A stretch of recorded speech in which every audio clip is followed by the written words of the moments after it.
प्रधानमंत्री चुनाव प्रचार के लिए आ रहे हैं और प्रधानमंत्री के आने से स्वाभाविक रूप से लोगों का आकर्षण बढ़ता है, प्रधानमंत्री की बातों का असर होता है, इसलिए वो आ रहे हैं। तो हम लोग बिहार वासियों की तरफ से स्वागत है।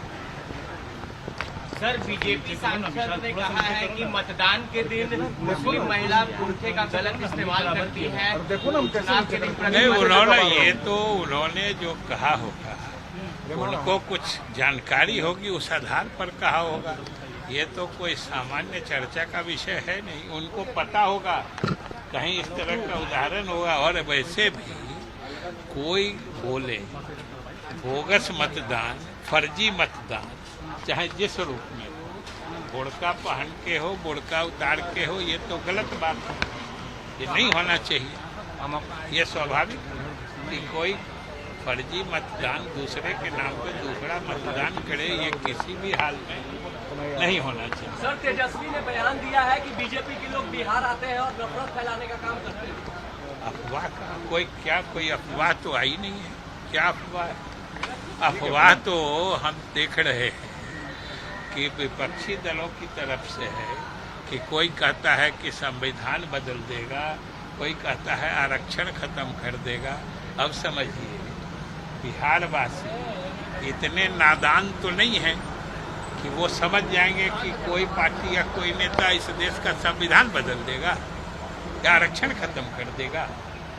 संविधान और आरक्षण की जड़ें बिहार और इस देश के मिट्टी में इतनी गहरी है, और इतनी गहरी होने का कारण भी है कि इसे हमारे स्वतंत्रता सेनानियों ने देश को दिया।